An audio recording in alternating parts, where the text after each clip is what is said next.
Môre almal, Woensdagoggend, vandag is dit die 21ste Januarie, jaar 2026, 'n lieflike dag deur Abba geskenk aan ieder en elkeen van ons.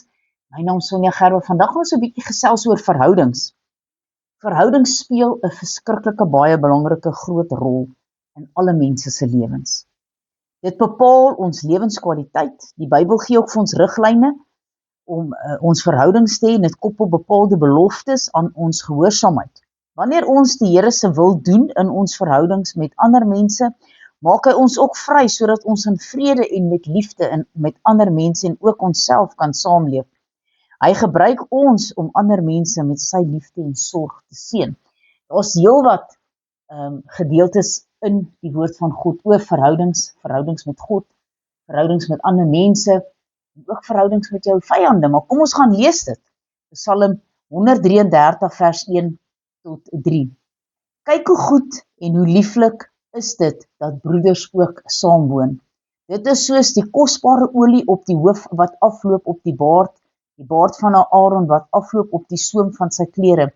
Dit is soos die dou van Hermon wat neerdal op die berge van Sion, want daar gebied die Here die seën en die lewe tot in ewigheid.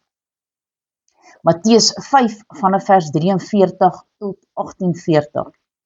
Julle het gehoor dat daar gesê is, jy moet jou naaste lief hê en jy moet jou vyande haat. Maar ek sê vir julle, julle moet julle vyande lief hê, seën die wat vir julle vervloek, doen goed aan die wat vir julle haat en bid vir die wat julle beledig en julle vervolg, sodat julle kinders kan word van julle Vader wat in die hemele is, want hy laat die son opgaan oor slegtes en goeies en hy laat reën op regverdiges en onregverdiges. Want as julle lief het, die wat vir julle lief het, watter loon het julle? Doen die tollenaars nie ook dieselfde nie? En as julle net die broeders groet, wat so besonders doen julle dan? Doen die tollenaars nie ook so nie? Wees julle dan volmaak, soos julle Vader in die hemele volmaak is. Halleluja. Dan gaan ons daarna Efesiërs 6, vanaf verse 1 tot 9. Kinders, julle moet julle ouers gehoorsaam wees in die Here, want dit is reg. Eer jou vader en jou moeder, dis die eerste gebod met 'n belofte, dat dit met jou goed mag gaan, en jy lank mag lewe op die aarde, en die vaders moenie julle kinders vertoren nie, maar voed hulle op in die tug en die vermaaning van die Here. Diensknegte, wees gehoorsaam aan julle Here, na die vlees, met vrees en bewing en opregtheid van julle hart, soos aan Christus. Nie met oediens soos mense behaars nie, maar soos diensknegte van Christus, wat die wil van God van harte doen, en met goedwilligheid die Here dien en nie mense nie. Omdat julle weet dat elkeen vir die goeie wat hy doen, loon van die Here sal ontvang, of hy slaaf of vryman is. En die Here doen dieselfde teenoor hulle, en laat staan die dreigemente, omdat julle weet dat julle ook die Here in die hemele is, en hy hom die geen aanneming van die persoon is nie.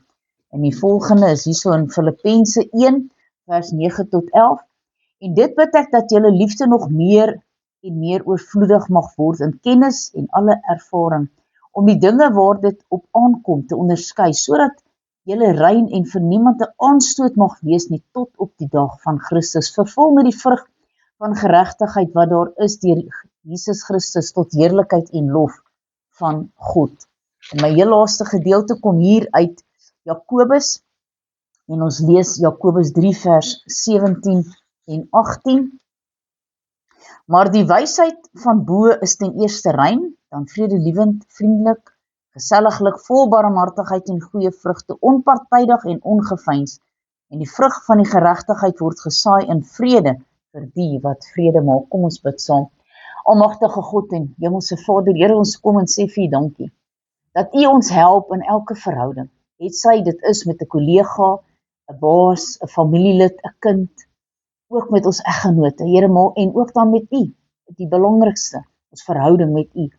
Here, leer ons, lei ons en help ons, Here, dat ons verhoudings so sal hê, dat U sal sê, daarie is my kind met 'n glimlag op die gesig. Ons loof en prys en eer die groot en heilige naam, halleluja, amen.